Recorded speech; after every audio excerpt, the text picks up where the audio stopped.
Greetings and welcome to another excellent chess game. Crazy blitz game, not played perfectly, but there's a sequence that happens that was so many good moves in a row, I couldn't not show it to you. So let's go check it out. All right, this is just a basic, Stonewall attack against his generic Indian defense formation. So H5 is a, oddballish move. In the classical era before 2000s, really, this H5 idea kind of took, gained some momentum. But before then, classical chess was completely thumbs downing these random H5s. These gained a little more popularity, probably starting in like the 80s with the Perk defense. Basically, some crazy variations. So the idea evolved over time, but this early on, against a non-fianchetto position, Black's H5 doesn't look that great, but it's okay. It's just a little dangerous. Clearly, he's not looking to castle kingside. That's the main concern. Anyway, H3 stops the bishop from going to G4, an anchor position, so that's not happening. Bishop to H6, that is question mark, exclamation, dubious. It's really not that great. I'm like, okay, I'm just going to go knight F3. These are where these pieces belong. This formation prevents Black from making an easy E5. And now it's piece, one piece development and the second piece development. E6, caging the bishop. Thank you, is all I can say. Now, simple stuff here. Should have castled really, but what's the best move? Yeah, castles. But, we were just playing some super fast moves here.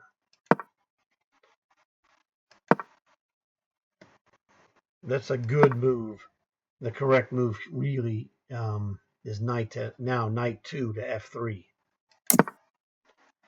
Castling is not quite the best move. Good, solid move, but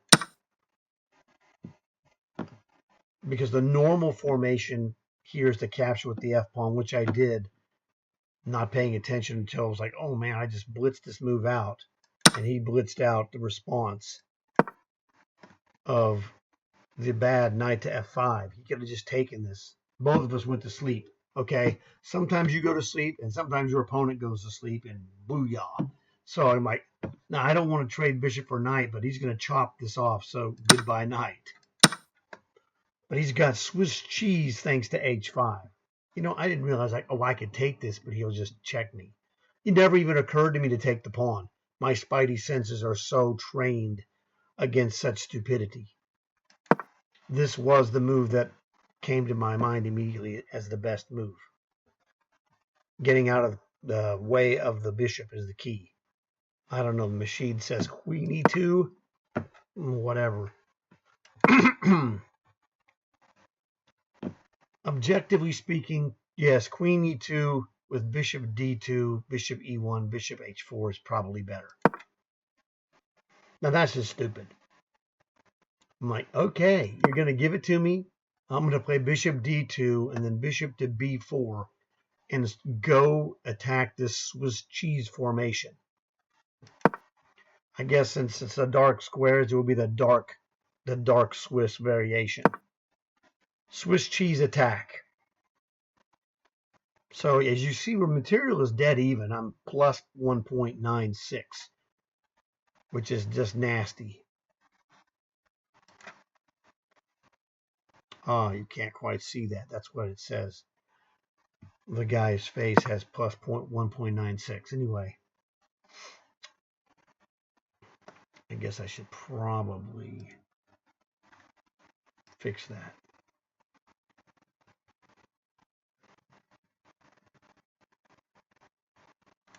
Now I think about it.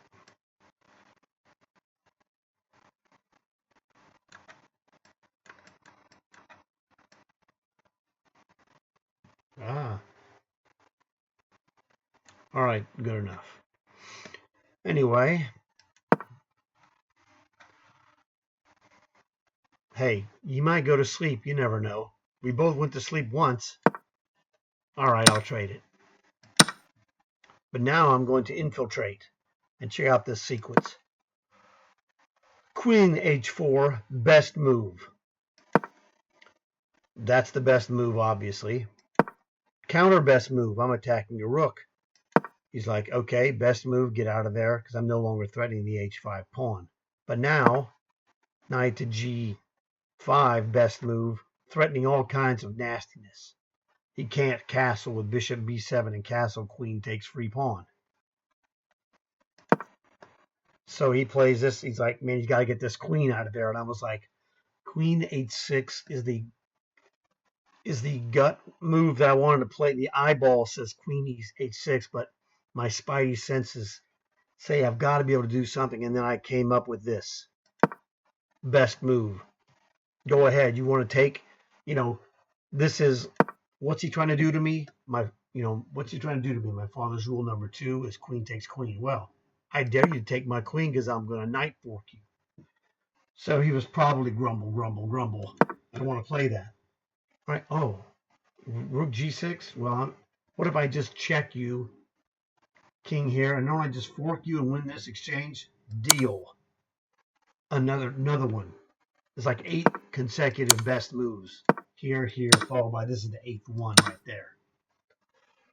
Now, objectively, the best move is queen h6, but queen f6 is, puts the question to him. I know I can win this. He's got 0 development. His queen is his only developed piece. So I want to trade queens and watch this. He goes for it. I'm like, hey, bring it on, baby. So now, here's the key. Looking at the position. What should white do? The answer is we need to play g4 and break these pawns up. If we don't break the pawns up, he's going to annihilate us. Best move. Now, and this is the interesting part. Again, this is the spidey senses taking over.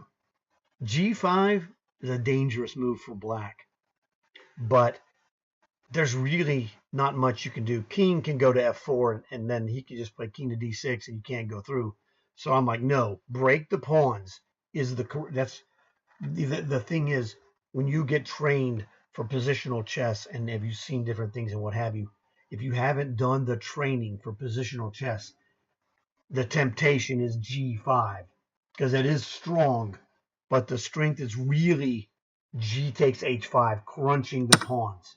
Because watch what happens. Best move. This is all spidey senses. This is what the result of proper chess training is. And that means proper tactical training, proper positional training, paying attention. When I watch Grandmaster games from time to time, I'm looking, what would I do? What would I do? What would I do? What would I do? 30-40% of the time I'm making the right moves, okay? Sometimes I'm not, and they're like key moves, and it's like, oh man. So engaging myself when I'm watching, Gukesh, Hikaru, Arjun, any of those guys, Magnus, they're fantastic players. They know something I don't know. I want to see what it is. All right, great move. Best move, obviously. We've created a weakness, and this is the fact that we own this file. This G file belongs to me, and this is the transit station that gets my people where they need to go. Smart move, because I would play rook checks and then rook doubles. But I don't know why the computer says that G8 is the correct infiltration move when the obvious move is here. I expect him to play rook h7. I'm still going to double. It doesn't matter. And then I'm going to, threaten it to check him on G7. This seems like the obvious move. I can just win this pawn. If he goes rook H7, I can just go king G3 and king H4, and it's toast. I'll take this after I double rooks and then play rook takes, and it's over. He's got no shot. Again, best move. This pawn's not going anywhere. He's a dead man. If he wants to waste his time defending it, like I said, king G3, king H4. This is positional chess that you either have learned through proper study or you haven't. And this is the key. This is how you know that if you look at my stuff, you're like, how did this guy get so good? Okay. And you can't, this is stuff you can't fake. And that's the best thing about this, like I said, I looked at this game's result. I felt like I played it very well. The numbers said I did play it very well. But the stars are what tell you that I played it very well. Yeah, he's trying to break into my fortress. I'm like, not today, Sonny. The correct move. This D4 is a strong point. It guards, blocks his king. So I want to play C3 to bolster my D4 strong point. All right. So he did a great job of trying to counter my infiltration with an infiltration of his own. But I didn't let that happen. Tactically inferior. What are you going to do, Bobby Fischer? This is a great idea because pawn takes here is just, I reply to that with pawn takes. He pushes F4. I play king F3, and it's basically, you're not going anywhere. This D4 pawn stays there. This pawn is very important for white to hold, and white knows that. As the white player guy who's playing white, yes, I'm telling you. Now, only under this extreme circumstance that I take his pawn. I see that I can just win this pawn. Check. And I got a combo for him. Another star move. Check again. Yet here he's screwed. He either has to go to B4, or if he goes to back to C6, I get to hammer him with rook H6 check, followed by rook to F6. Just absolutely crushing. He goes to there. Now check this out. The move, the great man, that knight to H7 move was an awesome move. This one, you be the judge. You tell me. Write a comment if you watch this game. Which move was better? Rook to H4 here. This, to me, is just an absolutely crushing move. This pawn can't move. He can't. He wants to take me with discovered check, but he can't do anything with it. It pins it to his king, and it's just nasty. Oh, yeah, well, what does that do, Bobby Fischer? Rook takes pawn, that's what. Yes, he got his bishop finally. What is it, move number 39? His bishop finally has mobility. 39 moves into the game, not a good sign, all right? I'm crushing him. He's just getting annihilated. As you see, it's 5.09. I'm a rook up, essentially. Yeah, I don't think so, Tim. So, how do you stop this? What's he trying to do to me? See, my dad's rules are just so awesome. Rook and bishop combine on G2. So, rook G2, devastating move. He can't play it, rook G4. After I take this check. Another star move. Boom, rook G4. Again, to me, that's the best move. E4 is good. Rook G4 this is the in-your-face move. There's nothing you could do. This would be rook G4 is a troll move. It's like, oh, well, you wanted to go to this file? It's my file. You don't get to go to the G file. I own that file. Hey, I'm a troll. You want to attack my pawn? I'm going to go to C5. This is another one of my father's rules. Man, he was so cruel you know, back in the day, okay, when we're playing in the early days, I learned like 1969. And I'm 7 years old at the time, or late 68. I would have been 6 years old. So it's either late 68 or 1969. My dad is like, at some point, that's when he taught me chess. And at some point after that, he came up with my dad was a troll also. Okay. That's what made my dad so hilarious at chess. He was a troll, but being a chess troll in that way was a genius method of teaching me stuff that you would not learn like any other way at the speed at which I learned it. Because it's like, oh, you have a strong light square bishop. Well, I'm just going to play my pieces to the dark squares. This is my spidey senses, I'm telling you. And my father, the troll, made it happen. Rook c5 exclamation point. Oh, I'm a troll. You think I'm going to move that rook? I don't think so, Tim. b4. He's like, okay, I'm going to undercut the support of your rook. I go, check. Not today, my brother. Now, my gut reaction instead of the check move was this. So this was my chess eye says a3 and you're all safe. I go, ooh, this check is just a troll and a half because I'm going to win this b pawn. All right. So troll and a half. Now, hammer time. Well, dude, you're going to let me take it with check? What are you, high? King b8. Now, I told you I'm a troll and I'm the son of a troll. I never thought of it really this way before. So this is the first for me. But my father's the head troll, and I'm the son of a troll. My son is also a terrific troll, and so he's the third in the generations of trolls. I have a secret address under the bridge near the Three Billy Goats Gruff.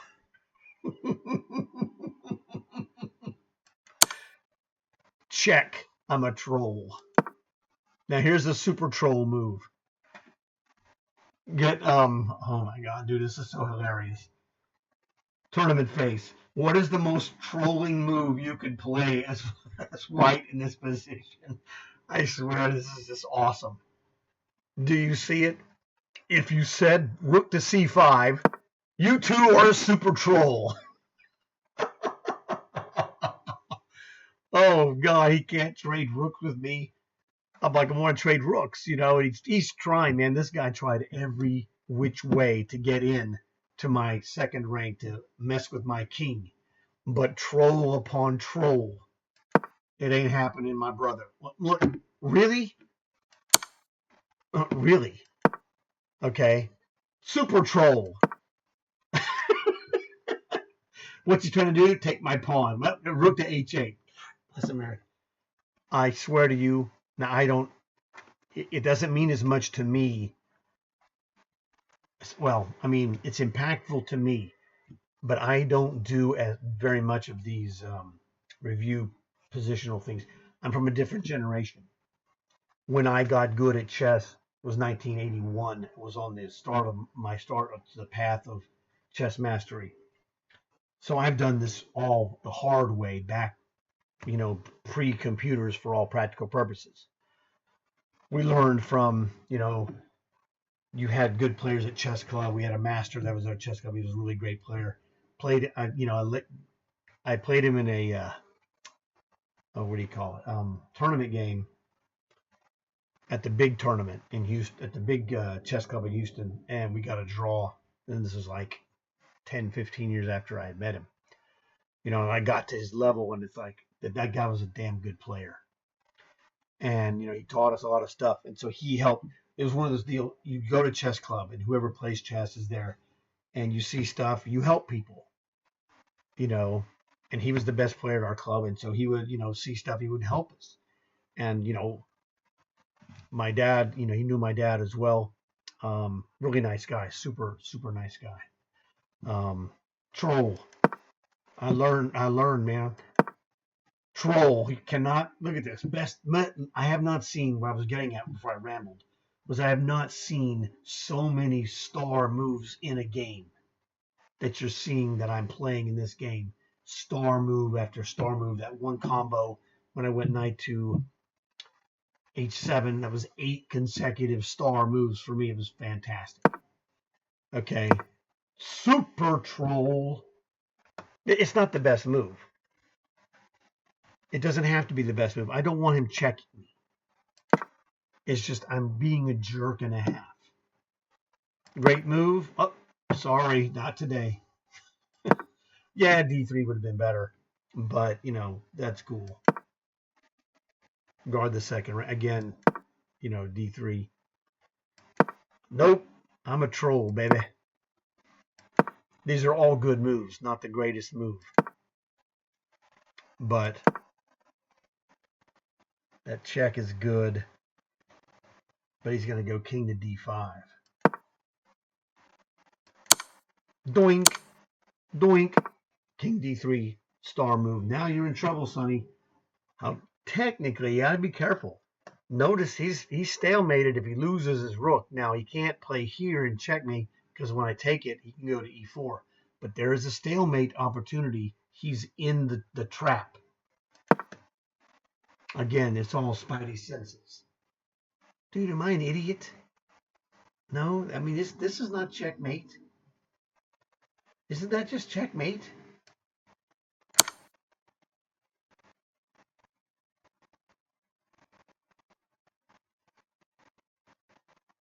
I mean, that's the best move. Checkmate. I'm an idiot. I missed that move. I'm trolling him. Yes. e4. Oh, e4 is also checkmate. Rook d6 is checkmate. e4 is checkmate. I missed both of those because I'm in troll mode. I'm having a good time. All right. I'm trolling this guy. That's the whole thing here, and I'm just having a great time. Well, not today. I'm a jerk. Oh, man. Super fantastic.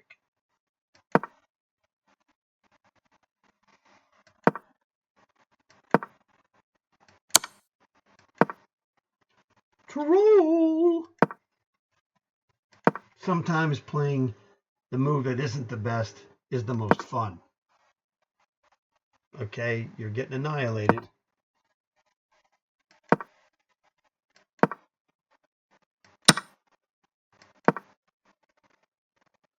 I mean, he has 3 seconds, and I have like 25 seconds. This is why I'm just trolling. Keeping this clock rolling is what I was doing. That check's irrelevant. Nasty. I'm going to queen on you. And then his clock ran out. Man. But if I would have seen the checkmate, I would have just been, I would have been more kind and just checkmated him instead of just doing this. But his time was super low. And so I was just playing good moves, checks, and what have you. But when the game mattered the most, that's when I played the best. The positional understanding of this game, now that you have seen it, is great because you guys get to look at this and go, oh, I realized that was a thing that was missing from this, channel, was positional understanding. I've been focusing mostly on doing videos for tactics because that's where the basis of your positional play will be solidified. Is you've got to have a certain level of tactics so that when you learn such and such position was really a great position positionally, the tactics are going to help you solidify and understand it quicker. That's the thing. It's like learning a language. The language of chess is really the tactics. But the positional play is very important, but the more tactically strong you are, the easier it is to absorb positional ideas because you see things, your vision of chess tactics will help you absorb it and understand it faster.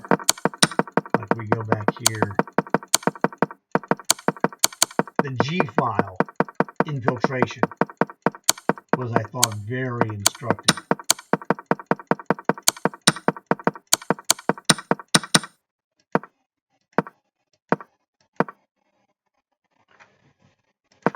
See, this move, this rook G5 move, to me,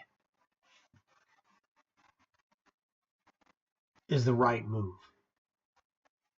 Now, maybe if you're a grandmaster, you know, you go rook to G8. What in the holy hell does rook to G8 do? I swear to you, I don't have a clue. Well, let's just look at it.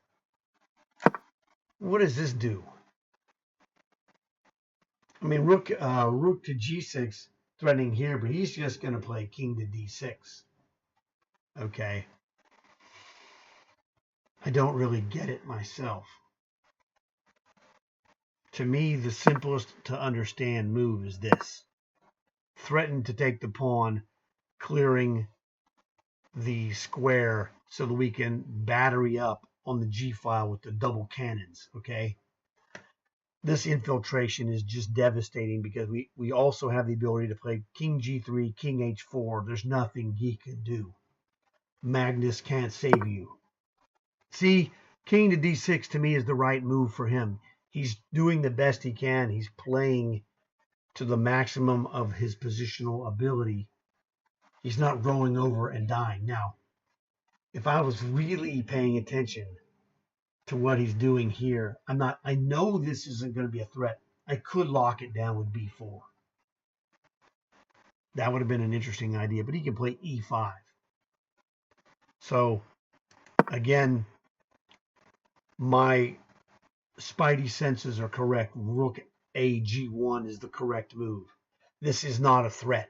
The C5 and C takes D4 is not a threat. Just play C3. There's nothing you could do. Take or don't. I don't care if you take it. But he hadn't changed anything. That king is not getting in, okay? And if he tries to go and get in, B4, and you can forget about it. And he's going to run into problems with rook G6, pinning this dude here. So he's in trouble. You know, and I didn't think he had a threat with really E takes D4 and then E takes D4 because my dark square domination just rules. And this either rook G6 check immediately or rook 5 to G5 and then rook G6. I want to trade rooks. If I trade, as soon as rooks are traded, black is done. He is just done. He has nothing. I have this passed H pawn. Now it's really, you know, kind of paltry, but if the rooks are gone, this is a Superman. It's what it is. So he's doing everything possible to undermine my pawn chain of E3 and D4. I thought this was a really good move. In the circumstances of if he does nothing and plays it passively, he's annihilated. So he's taking the initiative to try and hammer me. I hammer him with D takes E5. Okay, but the dynamic move, I had to play a lot of great moves to expose the inferiority of playing F4. But he gave himself objectively the best chances by playing that move. So we got to go and say, wow, his F4 move was really a good move. You know, exclamation, question mark. He's doing everything possible, but this move is a crusher. It isn't the quote best move by the computer, but from your human eye, you're like, oh my God, this game is over. Rook takes F4 is just crushing. It's just crushing. Again, he's doing everything he can to get his bishop active. You cannot fault the man for that. All right. He's doing everything. It's not savable, but he's giving it the best chances he's got. He knows he cannot trade rooks. It's over. And then, like a troll, I take his pawn and then block him on g4. So this to me, this was the part where the game was just clamped down and it's over. So I want to thank you guys for watching this video. I know you learned a lot from it because it's very instructional and it really helps a lot. So tell your friends. And this is one of those things now. I hope that this game will show you that the stuff I tell you ain't fake. It's all real. And the thing I like about this is that this computer engine works as the referee. I see people doing a lot of other videos talking about moves, this and that and whatever, and I'm like, okay. And some of these guys are honestly playing games and whatever, and that's fine. I don't have a problem with those guys. The guys I have a problem with are the people who edit their videos to trying to make themselves look like a hot shot. You know what makes you look like a hot shot? Playing star, star, star, star, star, star. That just string of stars was nasty. You can't fake that. This is the whole game from start to finish. Made a screw up, but got over it. We both went to sleep for a move. It happens. It's happened to grandmasters. Grandmasters have made in one. So, anything you can imagine, has happened to a grandmaster essentially at some point. Now, it's super rare, but I don't like fake people doing fake stuff. It looks impressive. Oh, the moves are all correct. But are they your moves? Really? These are my moves. Just that simple. So, I look forward to seeing you guys in another video or more. And really the best thing I have to say to you is it was a pleasure. I really was thrilled to come up with this result. And after that, all I can say is like and subscribe. Like and subscribe.